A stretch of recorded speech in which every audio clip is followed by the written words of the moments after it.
My people, now listen to this very interesting interview that was given by Dilly Faratimi.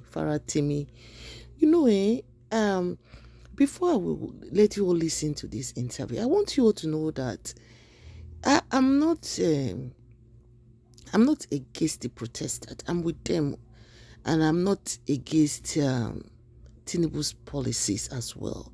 Because no, I remember say this Tinubu is not the one that messed up this our country Nigeria. Oh. President Tinubu, now waiting they do for 4 decades. Now they continue. Waiting the protesters, we as Nigerians need to tell them, the senators, is to amend those laws to cut down their spending.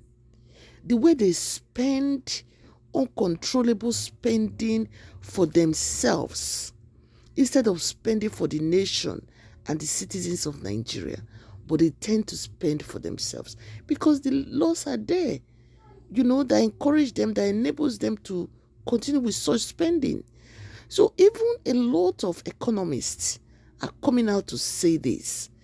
I mean, as a Nigerian, if you go back to let's just say 40 years ago, 4 decades ago, you will understand what I'm saying. That these government officials, they've been borrowing and spending on themselves. So why don't you all think that we're going to get to a day like this where there will be inflation, things will be so expensive, and the common man, the poor man will be the one that will suffer it. And these people, these government officials, because the law backs them up, they are the lawmakers and the law backs them up, they will continue to borrow money and spend for themselves while the common man suffers. Make una listen to this interview, I beg my people. Listen, because as we see this matter, this matter it go long. It's just that Tinubu is very unfortunate that this is his regime, and now it could be like say people they won't blame him. I'm not saying to no get fault to he get fault, but he is a president and he they follow the rules. That you are seeing on the streets. Make una listen. The senators and whoever they are in that house, they need to cut down on their spending. That's the way I see. The president and the National Assembly make una listen. Voted 21 billion to renovate. Hear me? Personal gratification. Now they kill our president's house. Now they kill our Nigeria government, our Nigeria. 70 billion naira spending on themselves was voted to the National Assembly members to buy SUVs as 260 million naira for each one for senators and House of Reps members. 4 billion naira was voted to renovate Dodan Barrack. Another 3 billion for Aguda House. 5 billion was given to the Presidential Task Force, the Tax Reform Committee, less than 20 members. 1.5 billion was given to purchase cars for the First Lady, an office unknown to our Constitution. Judges, for job well done, got 300% salary increase. I'm not complaining, no. I'm not saying judges should staff. 5 billion was budget for presidential fleet. At least one repo, they will buy fuel now, have you? Every senator gets 21 million naira monthly.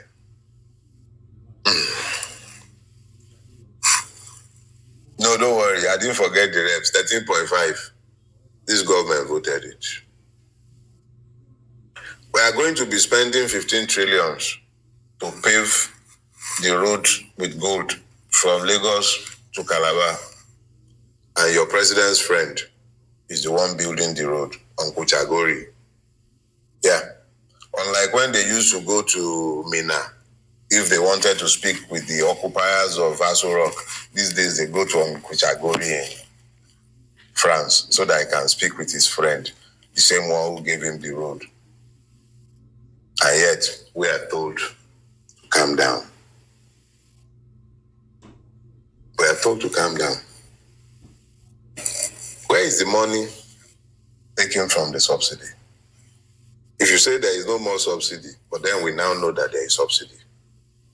When you take all of this together, and you then factor in the multidimensional sufferings of the victims of the system that would allow all of these, you can then begin to have an inkling, an understanding of the anger that you are seeing on the streets. Hopelessness births chaos. Hopelessness births chaos. Give the people hope. It's not about letting the poor breathe, because they certainly aren't breathing. You've choked them. But give them hope. Not illusion, hope. Hope, real hope, substantive hope. Give them hope. Let them have a basis to believe that tomorrow will be better than today. Show by your own example that you still believe that we should be tightening our belt. Tighten yours as an example. Let them see it. But then you are incapable of doing any of that. But like I said, cause and effect. But here is the issue. For those of us who have no other country to flee to, and I say that full-chested, I do not have the residency of any other country aside from Nigeria. I might have visas to travel back and forth, but I do not own a home outside Nigeria. I actually do not even have a foreign account that is operative as we speak today. I opened one, I think, in 2010 in Houston, but I have not operated it since 2010. I think I have maybe less than $100 in the account. I'm sure they would even have closed it by now. That's the only reason I can't claim that I don't have a foreign account. I'm all in. This is my country. I'm not running anywhere. I'm not going anywhere. And I'm not interested in seeing it burn. But if Nigeria is not going to burn, because there is cause and effect, the impunity by which our ruiners have operated, the horrible way that they have responded to the pains and sufferings of the people before they went on the street, sent traditional rulers with marching orders to be telling people they mustn't protest. They're protesting because they have no choice. Send thugs, Asarida send that one to be threatening people. In Lagos, one that they call Sego is the one that is busy threatening them that they mustn't protest.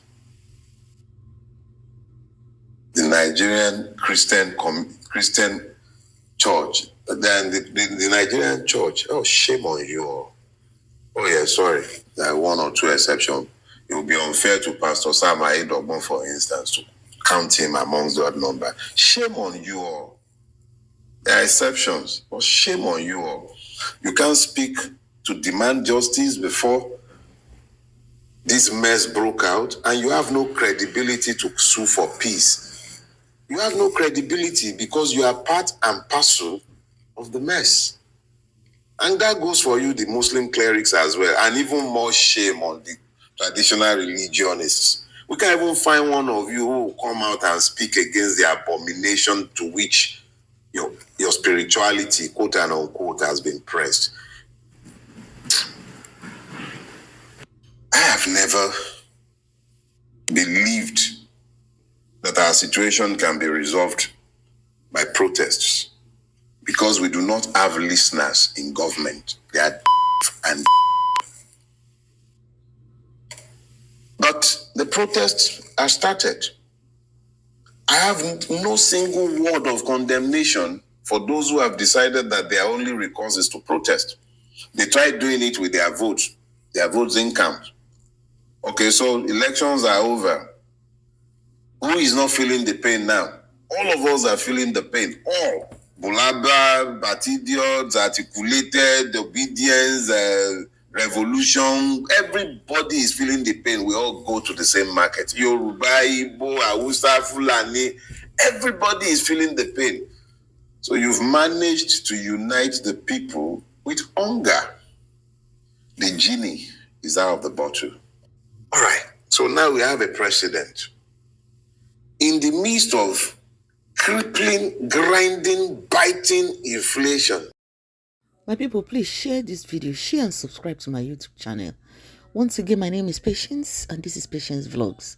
Thank you, and God bless you all. And I will tell you one of the celebrities I met in this wedding that I went. You see that video where they eat, so I will tell you all the celebrities that I met there. Oh my God, this guy is so humble. He is so humble. We'll talk about him on my next video. God bless you all. Have a wonderful day.